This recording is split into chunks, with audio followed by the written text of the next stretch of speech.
Welcome to the Steele Center lecture. My name is Jamie Dow. I'm a professor of philosophy and director of the Steele Center. And the Steele Center is named after Marshall T. Steele, a distinguished alumnus and president of the college from 1958 to 1969. Steele Center was made possible by a bequest of $1.5 million from Ruth Vesey in 1977 to support programming that promotes the academic study of religion and philosophy on and beyond the Hendricks campus. Our purpose is to identify, clarify, and contribute to an understanding of the emerging philosophical and religious issues of our time. And since I've been the director, I've thematized this engagement in terms of virtuous conversations.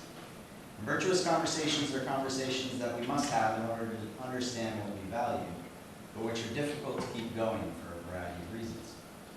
And tonight, we're pleased to welcome Dr. Nathan DuFord as our Steele Center lecturer, someone who engages in such virtuous conversations.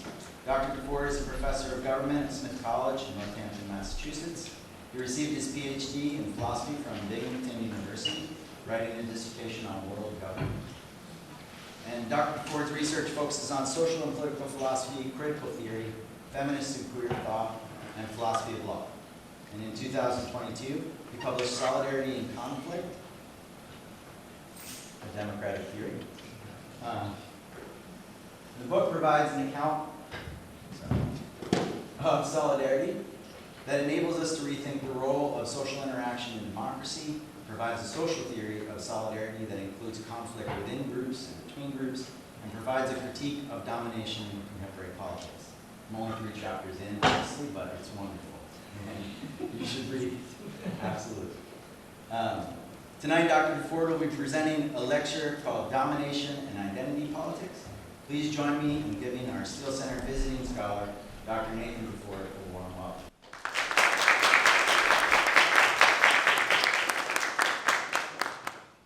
First of all, I want to thank Jamie for bringing me here. I've had a really nice time getting to know faculty and students. It's really been great.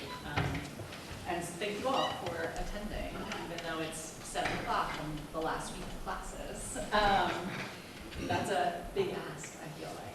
So I'm going to talk about identity politics, but what I'm going to talk about is right-wing identity politics, really.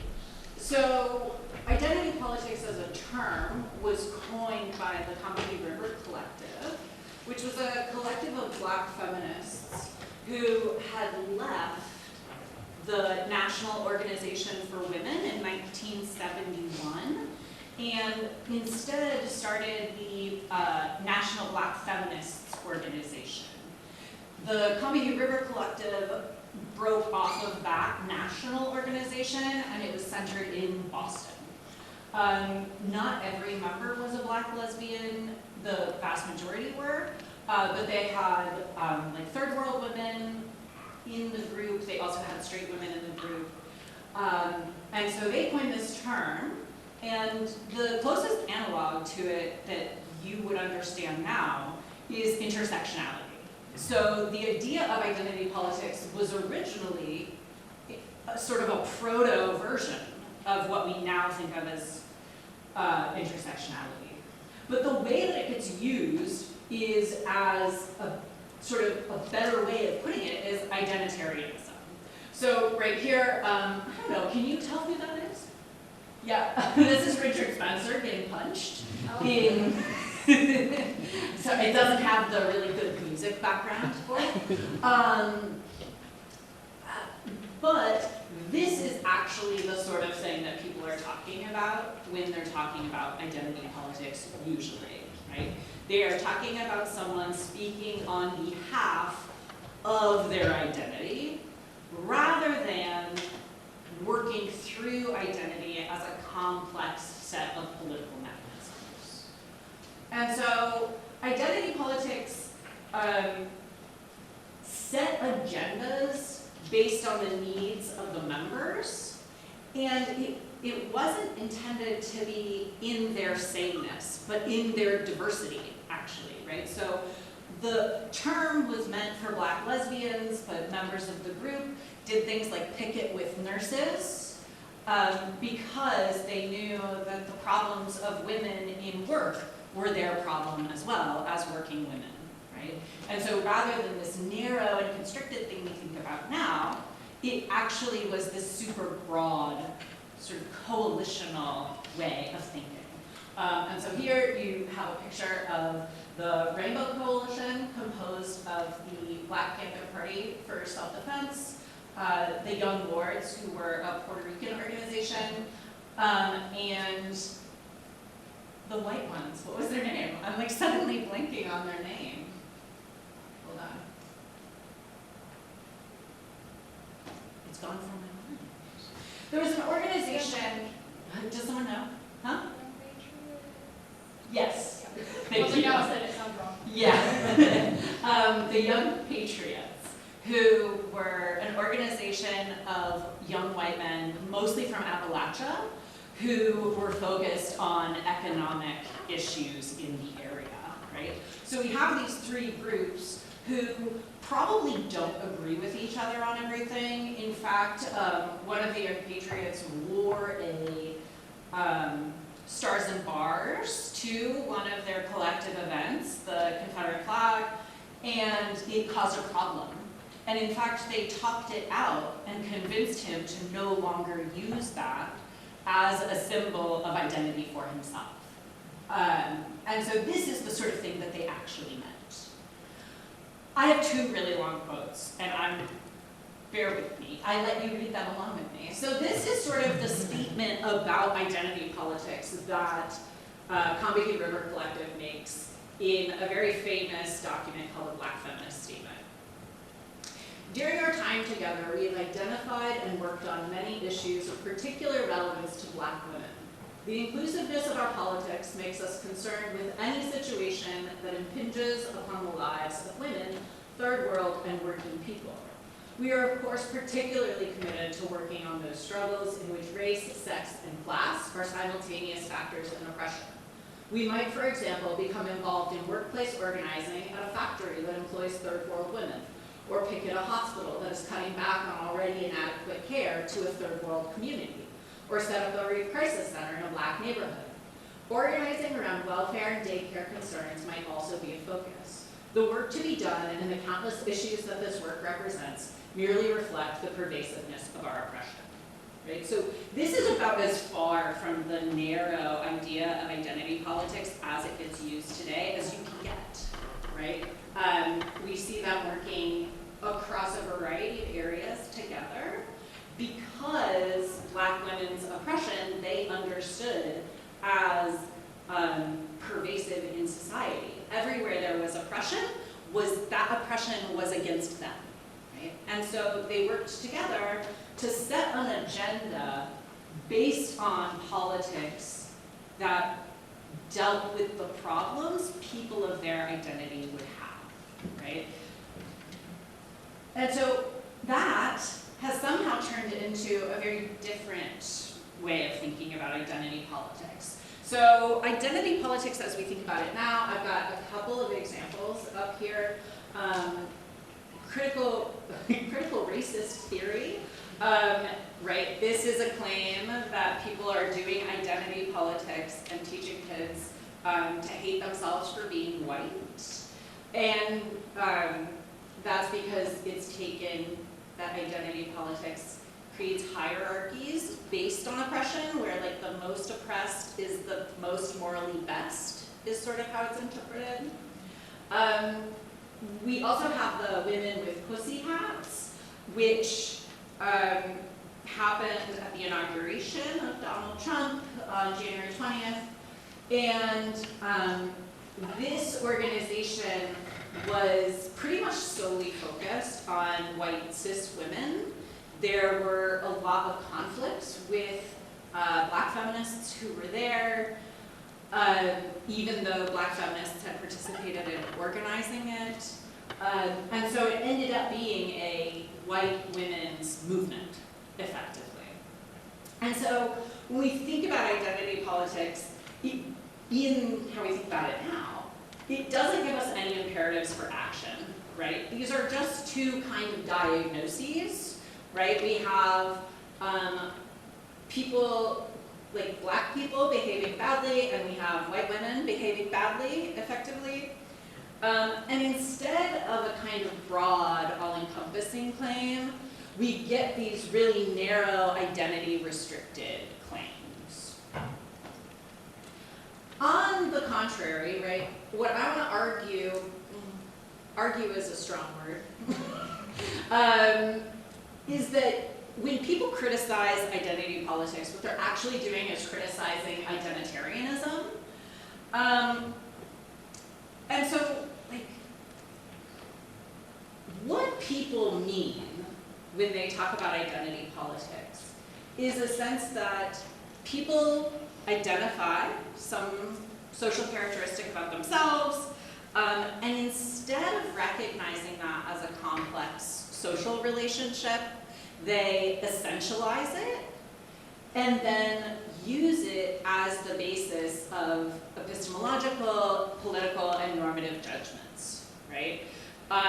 And so we get these kind of suspect conclusions. An example of this, a friend of mine was teaching a class on the political economy of gender, and the students in her class, they had read a South Asian woman living in London speaking about the particular forms of racism that she was subjected to. And one of the students in the class was like, I don't think that we should be reading this. And my friend was like, okay, well, like, why shouldn't we be reading this? And the student said, because she doesn't interact with any black thinkers.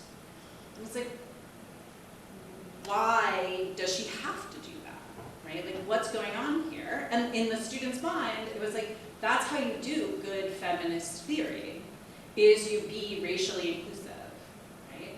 Without recognizing that the racial politics elsewhere are not the racial politics in the United States, right? And so we get this kind of like essentializing of black women as having the most complex thing to say about the combination of race and gender oppression. And so what this actually is, I think, is identitarianism, which, like, we think of as creating a class that one becomes a member of, and then they treat the characteristic of themselves as being in the class as special and essential, and then they make claims on behalf of the characteristic. I will explain that in like the normal way you would explain something. So here we have these people protesting in LA over a child, like an event at an elementary school for queer children. And the way that this was protested at the time, in 2022, was to frame it as a parent's rights or a parent's choice matter. One of the things that parents' rights and like parents' choice groups do is that they claim that that people who don't have children cannot actually speak on the matter because they don't have the relevant experiences to know what's good for children. It's not obvious that parents know what's good for children.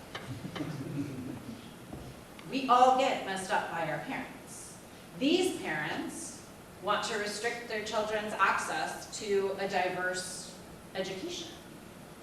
That, to me, is like, well, I'm not a parent, but I wouldn't make that choice. And so we have this kind of bifurcation of epistemological access to normative claims, right? Because I'm not a parent, I don't have an experience with children, and I can't imagine what it is that we should do to raise them. This is how a bunch of different kinds of identitarianism function. So I think I'm going to set out two negative moves that people doing right-wing identity politics or identitarian politics do. First, they generate equivalencies between types of identities.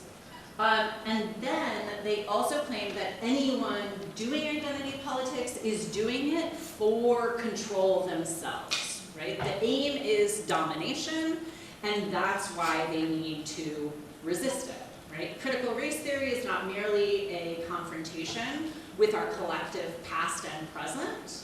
It is an attempt to dethrone white people from the racial hierarchy in the United States, which, by the way, is true.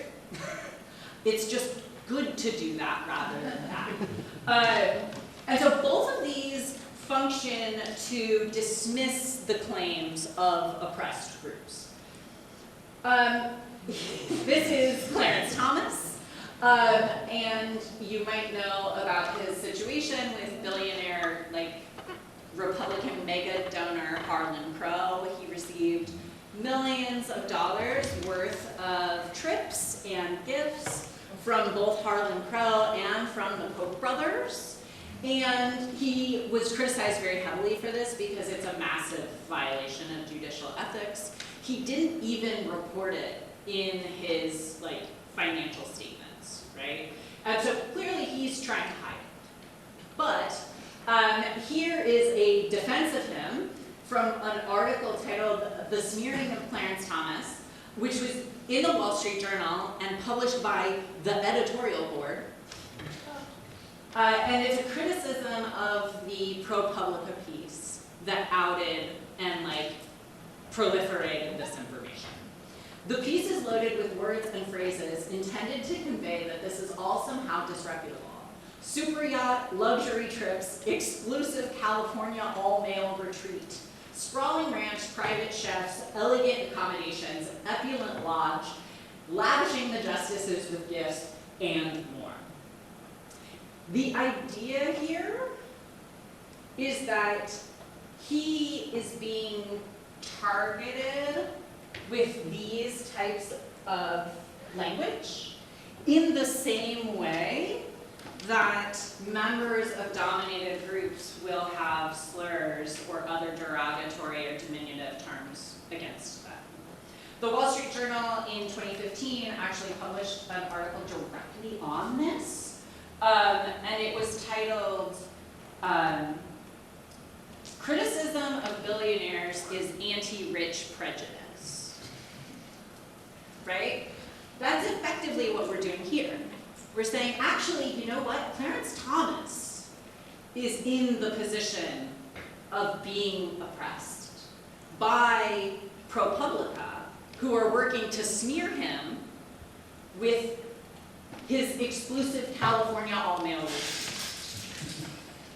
Right? So we get this weird equivalence between being a super rich justice and being an ordinary person who has been subjected to economic domination, right? And then we have ploys for authority and control. This sort of stuff is everywhere. I just chose some examples. These billboards, anti-racist is a code word for anti-white, and diversity is a code word for white genocide. Those were put up by the same organization. This quote in the middle about feminism being a war on men is from a book, what is it, titled The War on Men, by Susan Benker. What, does someone know this person? No, okay. I heard someone be like, Susan Benker. It's like, do you have tea? And then we have the constant claim that trans people are trying to coerce speech through making people use their pronouns or refer to them by their names. How awful. And so these are sort of framed attempts at avoiding or ameliorating historic kinds of domination or present day domination are framed as actually about taking control subversively, right? So there's a kind of projection that happens here. When feminism is understood as a war on men, what that is a recapitulation of patriarchy, but reversed. Diversity is a code word for white genocide. But white people did do a genocide, and the nation is less diverse because of it, right? And so we have these projections and inversions of actual power dynamics and histories of domination. And so that's why it's seen as a ploy for authority and control, because it's like, well, yeah, we used this stuff for authority and control, and they can't imagine any other use for it.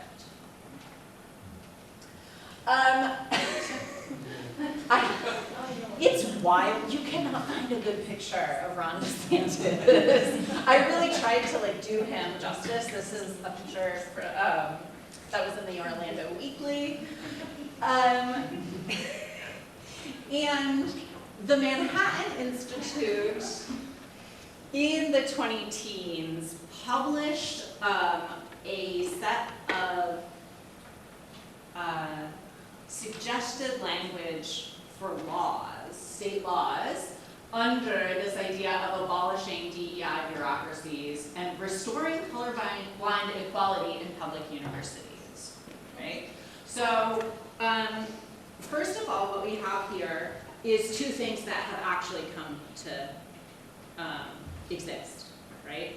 In the intervening 5 years, affirmative action has been ended in college admissions, and 30 states have introduced or passed laws that make DEI illegal in any kind of public institution. So universities, governments, and any contractor who works under funding from state institutions. So we have this kind of flipping of what diversity, equity, and inclusion is meant to do, and what affirmative action is meant to do. If you were at my workshop yesterday, we talked about how affirmative action was undermined specifically in this way. I had something else to say. Is it in my notes? No. So one of the things that is happening here is a kind of discomfort with one's own identity is sort of provoking this type of reaction. So in Universality and Identity Politics, Todd McGowan writes this: "When I take up solidarity as a universal value, however, I come to recognize myself in the suffering of would-be strangers. If I am faithful to the universality of this value, I cannot simply be what I was and remain in solidarity only with my intimates. Solidarity emancipates me from parochialism as it alienates me from my particular identity. It demands that I include those outside my orbit in my conception of solidarity. By doing so, I cease to be who I was and become alienated.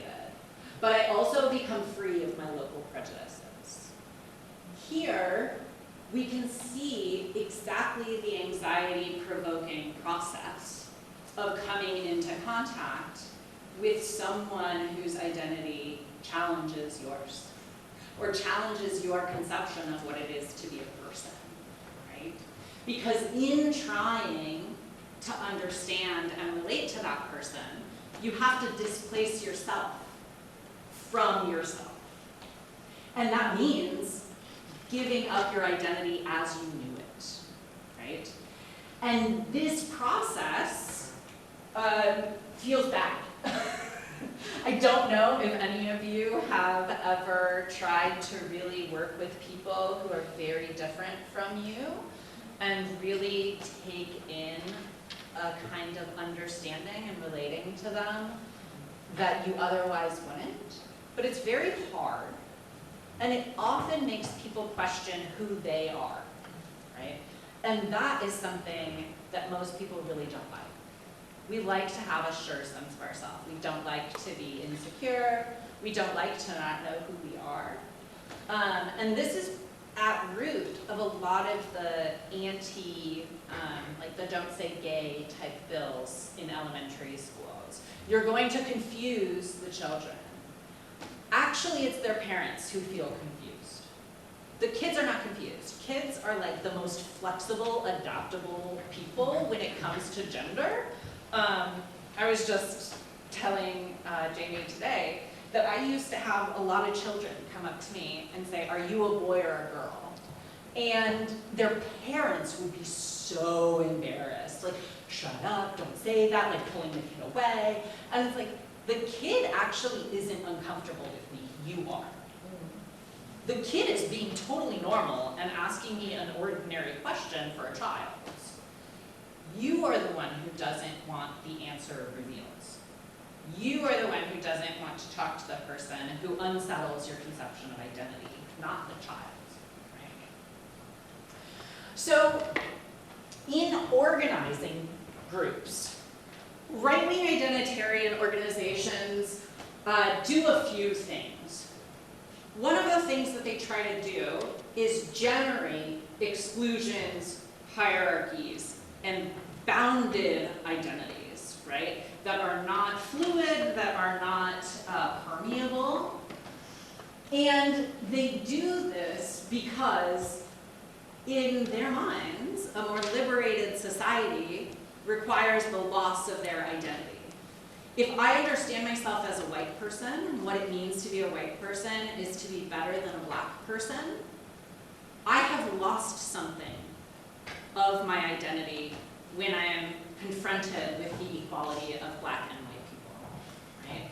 And so in their minds, the association between liberation and them is, you are taking things from me, which in fact they will say all the time.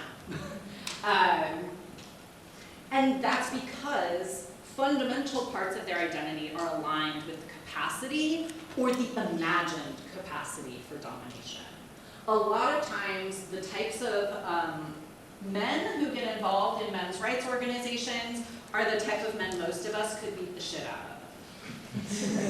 They are not, like, they don't have the dominative capacity, but they need it psychically. They need to project themselves as having it, because that's what it is to be a man in our society. And the other thing that they do is they do this by mimicking social movements for liberation or equality. A political theorist, Edmund Neal, he writes on conservatism and conservative thought, and the thing that he says about this is that right-wing movements cannot be generative because they only react to the conditions they're in. And so if you can't generate anything, you have to take what already exists and adapt it as a tool for your own use. And so they use the structures, tactics, rhetoric of movements for social equality or liberation in order to shore up their own domination. What time is it? Okay. Let's look at some. Personal favorite of mine. This is from 2023, April, almost exactly a year ago.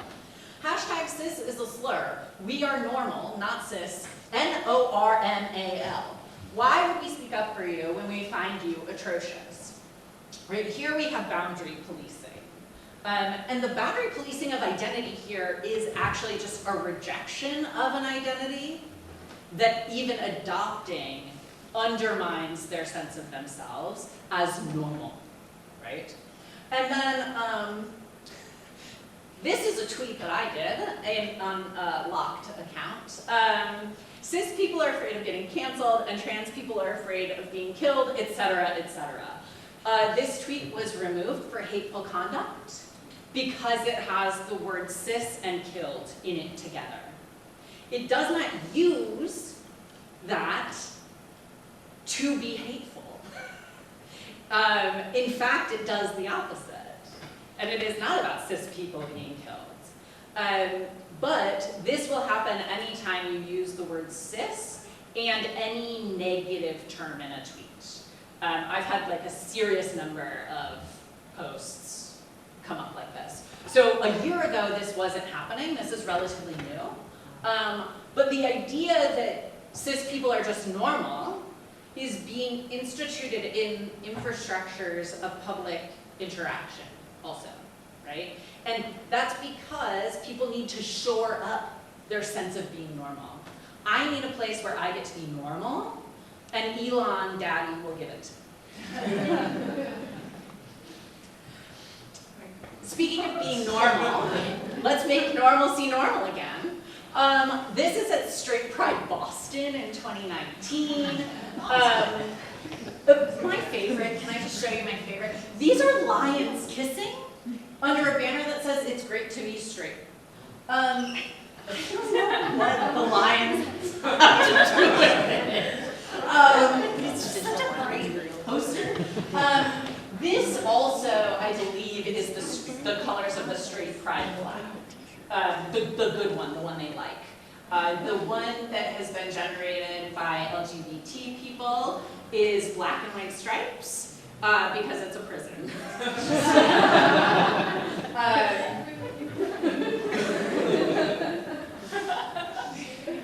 It's okay if you're straight. It's okay to be straight. But what we see here is the attempt to take and flip gay pride and use the exact tactics of gay pride to advance heteronormativity and heteropatriarchy. Actually, we want a world like this. Because the fact of the matter is, straight people are not normal. Straight people are the assumed norm, right? Which is why we still have people who have to come out of the closet. Because the assumption of everyone is that they are straight until proven otherwise. Right? White power and white pride function in exactly the same way. White power became adopted as a slogan when black organizations started using black power as a slogan. It doesn't predate that. And we see here that we're going to do a white people's rally in order to do a white march through a black neighborhood. Right? So the idea here is that white people are being made uncomfortable by black power activists just being near them. And so they are going to do that to black people.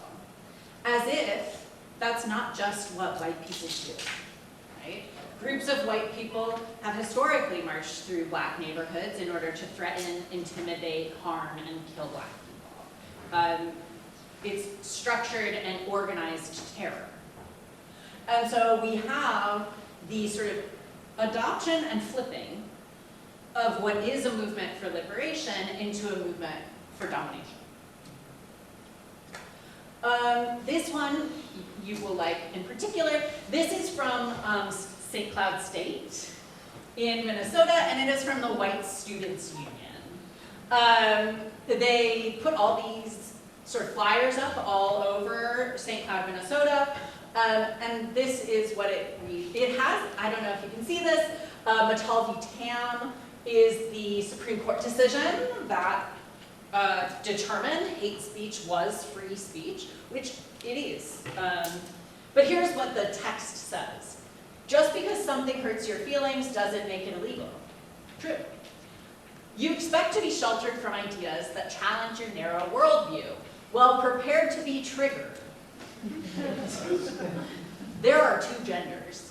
It's okay to be white, and mass migration from the third world is destroying our country, right? So here, we have the shoring up of a white identity that isn't just invested in whiteness, right? We see how white identity is actually also invested in patriarchy.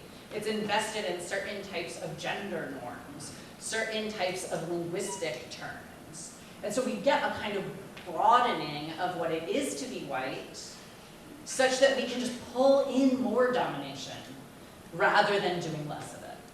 I can just email this to you if you want. Another similar type of flyer, this was from Boston, this is Chicago, St. Cloud, Minnesota, and Boston. So I'm just gonna read a little bit on the National Socialist Club.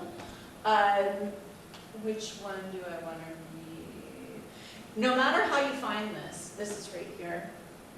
If you are a man of European descent in the New England area that wishes to see a better future for your people, contact us to get to work for any and all inquiries, questions, or concerns, right? The play here is on a kind of idea of taking care of your people, which is traditionally something that members of excluded or dominated minority ethnicities and races would do, right? Because specifically they are under dominative and oppressive conditions, right? What slide is 19? Oh, we're doing so good. Okay, I thought we couldn't look at all the examples, but I'm glad we got to this one. So this is a truck that says domestic abuse law is feminist lies, ncfmla.org, National Coalition of Free Men, LA. They actually, here's their mission statement. Since 1977, NCFM has been committed to ending harmful discrimination and stereotypes against boys, men, their families, and the women who love them. We are a gender-inclusive, nonpartisan, ethnically diverse organization that affects civil rights reform through advocacy, education, outreach services, and litigation. Now, the thing about the NCFM is that they actually do mix together these sort of men's rights talking points about how rape is a lie. Like literally, they claim that nearly every case of rape that is reported to police is knowingly false. This domestic abuse law is feminist lies.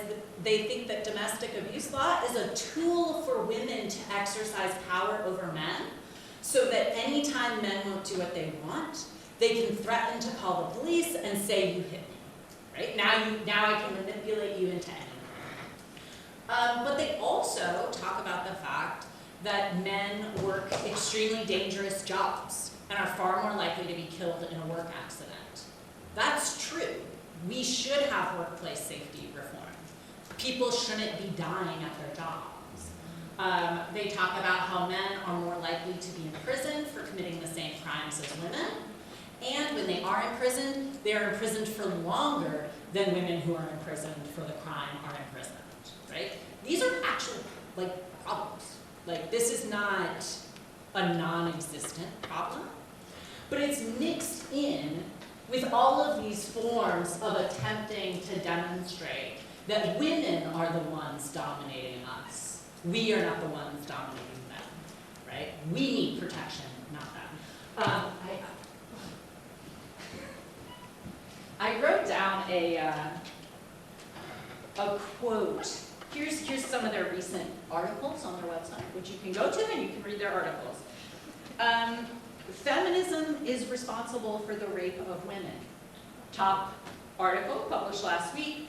And why feminism wants to dismantle the family, which is true.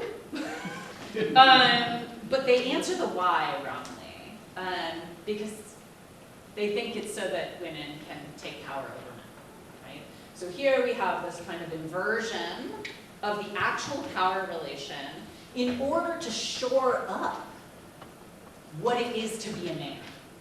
Women are oppressing men. And so men can't be men until we get out of this female oppression that we're all under. Gender critical protests do this too. In fact, one very interesting thing about gender critical people is that, right, so people would call them TERFs, trans exclusionary radical feminists. None of them are radical feminists, many of them are not feminists at all. And they claimed that TERF was a slur and said that they should be called gender critical instead because they're critical of gender ideology. Now, some of the women who are the leaders in the movement are moving away from gender critical because that is a derogatory term now. They're like, everything we call ourselves gets associated with something derogatory. And instead of like taking the hint of that, they're like, we just need a new name. The new name that they came up with is sex realist. Which is what race scientists use. They call themselves race realists. Race is a real thing in the world and it has real effects. And so we have this kind of like twinned movement, both aiming at domination, mimicking each other in order to shore up forms of identity. Now, these are a variety of signs of their protest. I just have to point out, these women are wearing lingerie over their clothes, which is a bad look. Like, this is not aesthetically pleasing. But a lot of the signage is about penises, which is what they claim to want to be free of. And somehow they can't stop surrounding themselves with representations of it, right? It's like the entire point is you think we should disaffiliate womanhood from penises. And instead, like, you are putting them on your materials. Very strange choice, right? But we can see how this is an attempt to shore up identity, to create a boundary that's not porous around womanhood and sex itself. Oh, and that's the last one. Okay. Thank you very much.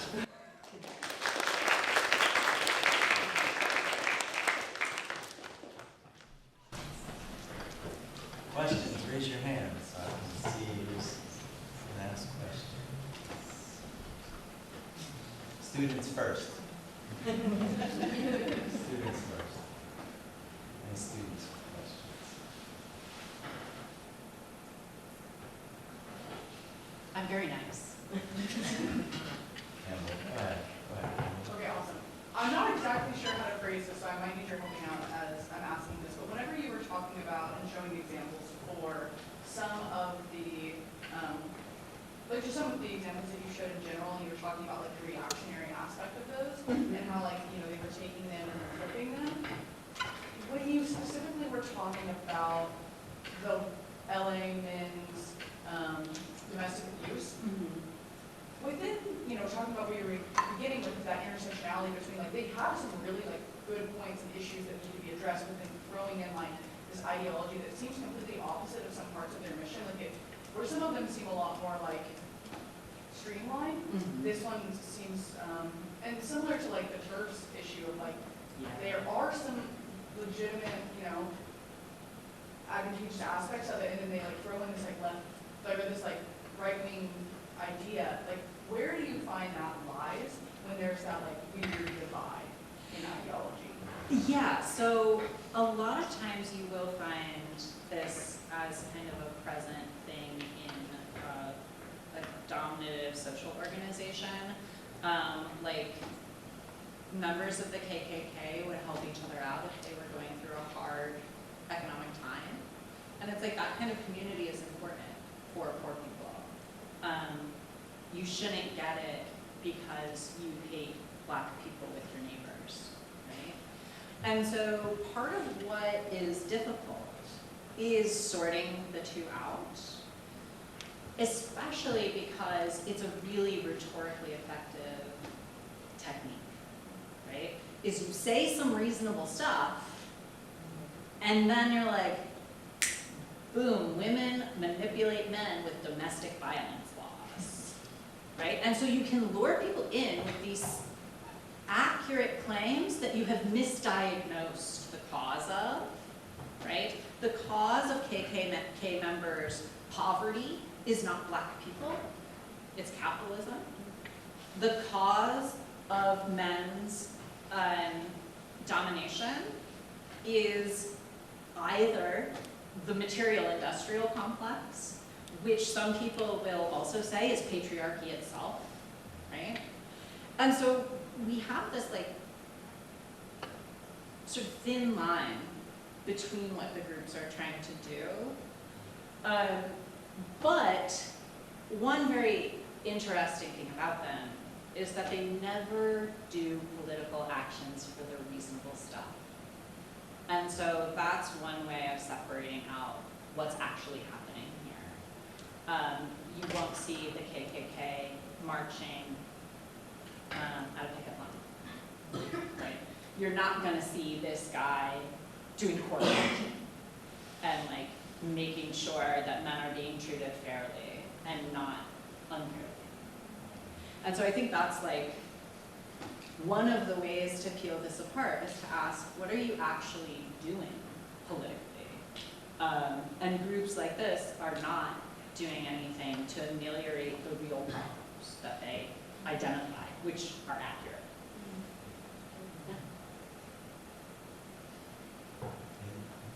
How much is this like a United States issue, such like Western issue?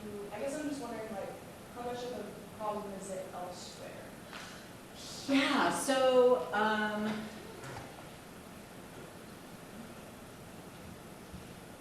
this is from the UK, the lingerie ladies, and this is from Australia because there's like a English language contingent of anti-transgender sentiment that sort of crosses the boundaries of major English-speaking countries.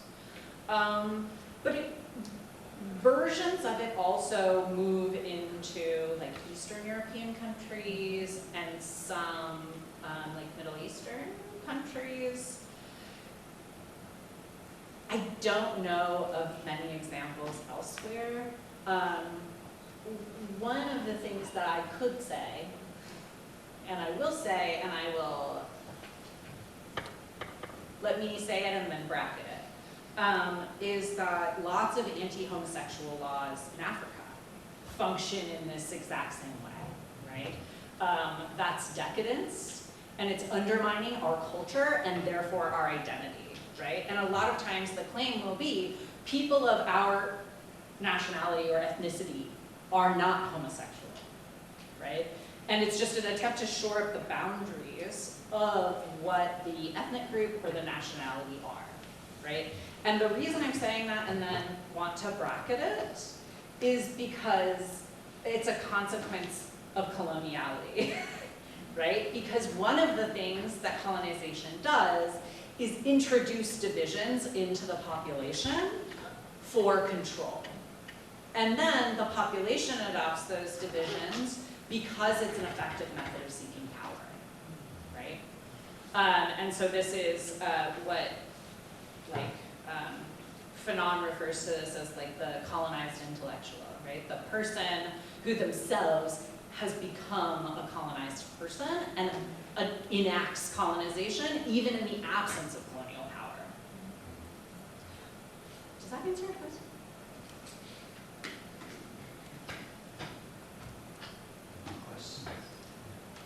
I'm interested if this same kind of pushback identities extends towards like the disability, or if there's some sort of line that they're drawing and saying, well, this is hyper-focused on race. Say. Yeah, so this does happen with disability, right? It doesn't happen in these types of sort of public ways, simply because disabled people don't get a lot more rights than they've already been given, which are basically no rights, right? We have a series of mechanisms to enforce things like the ADA, which effectively can't be enforced. It's only enforced if you sue for it to be enforced.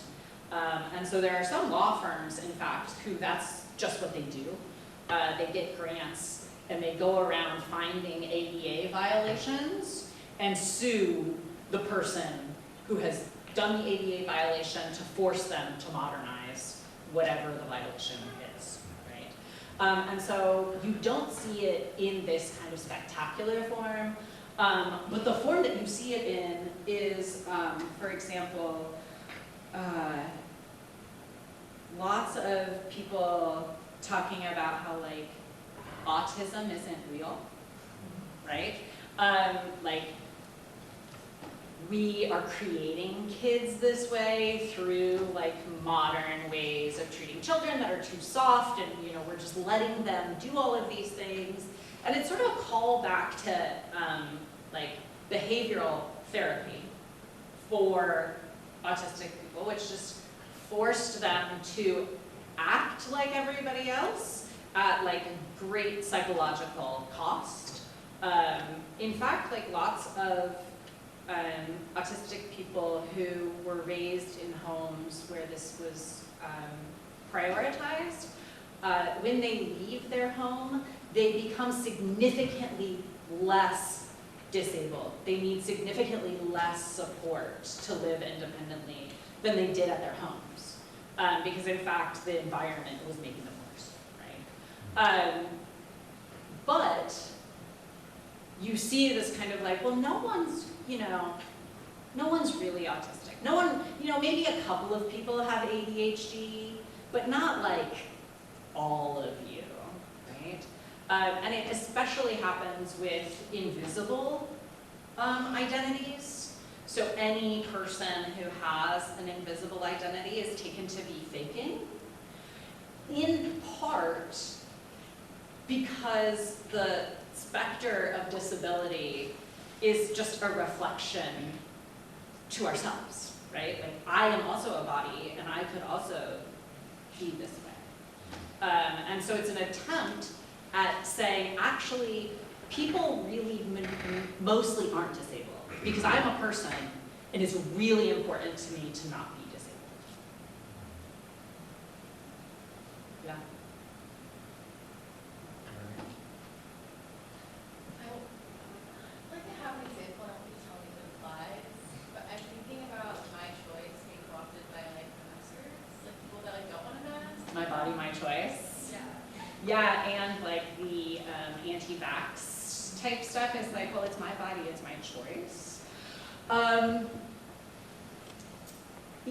It is exactly this, right? It's the co-optation of a social movement claim to be used for their own purposes, right? And in fact, often like counter purposes to what their usual understanding of my body, my choice is, right?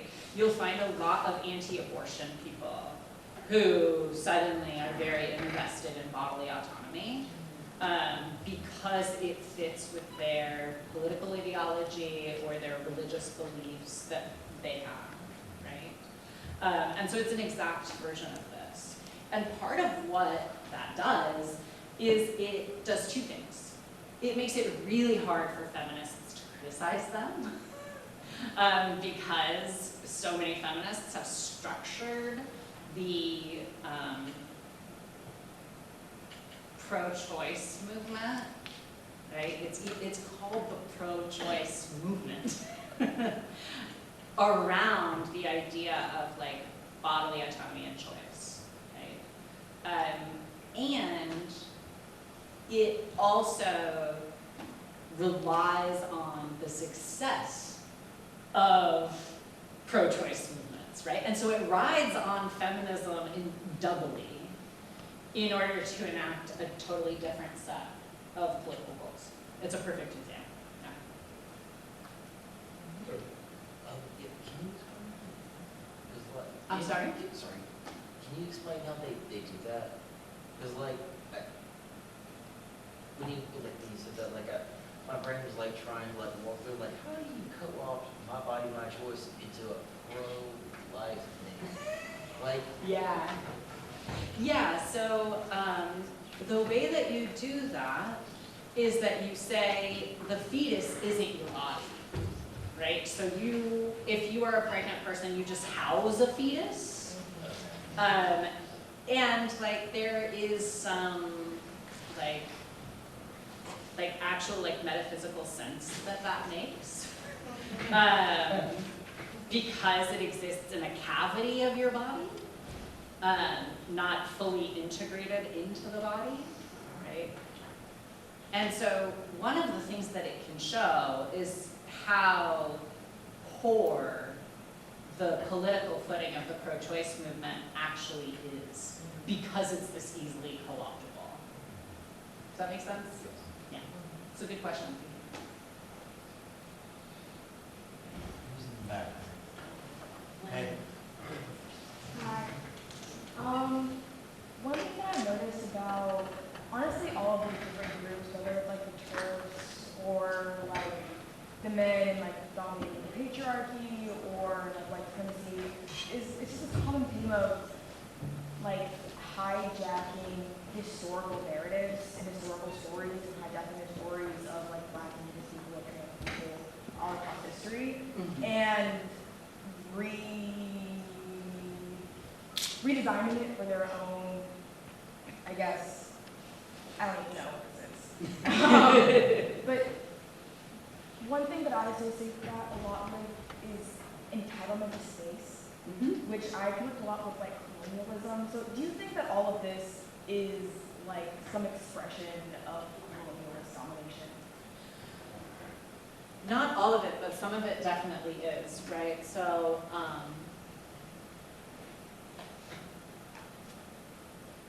this, where we see this sort of white power flyer that says, after the rally at Gage Park, Rockwell will lead a white march into a Black neighborhood.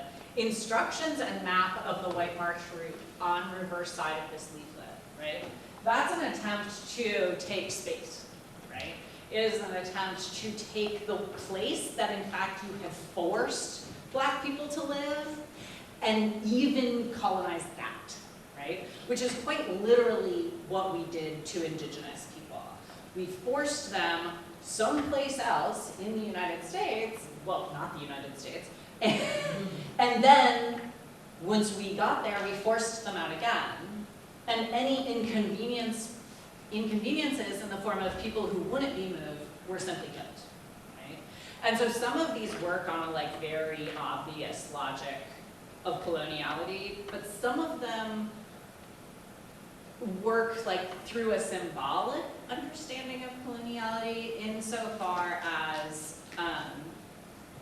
there's this term for it. It's called ontological expansiveness, right? It's the idea that everything is my place. I am supposed to and allowed to be everywhere. And only certain kinds of subjects imagine themselves to have this characteristic. It's the characteristic that allows, totally unself-aware, a white man with a camera, like live streaming, or a phone, live streaming, going into a woman's bathroom and saying, I'm looking for the men in here. You are the men in here, right? But they don't see it that way because they're not the real men they're looking for. They, unlike those men, trans women, can go into women's bathrooms, right? And so it does operate on the same kind of claiming of physical space. But the ones that don't operate on claiming physical space, a lot of times it's about like psychic space or legal space, things like that. Yeah. Time for one more question, Eric. I'm drawing parallels between this movement from identity politics to identitarianism with the movement for racial justice and colorblind racism. And just as we have seen the downfall of falling into colorblind racist ideas and the end of affirmative action, would you recommend that leftists move away from identitarianism and start reconsidering, repositioning ourselves toward this identity politics movement? I mean, I think that it wouldn't hurt to try. Social organizations won a lot more when they organized themselves in that way. than social organizations win today, organized in this like minor splitting of like micro identities within organizations. But we also face different conditions, like material conditions, than existed then. And so it's really one of those like, well, why not see what happens? Like, let's fuck around and find out. Maybe it's really bad though. That's always the risk. Yeah. Well, let's thank Dr. DuFord.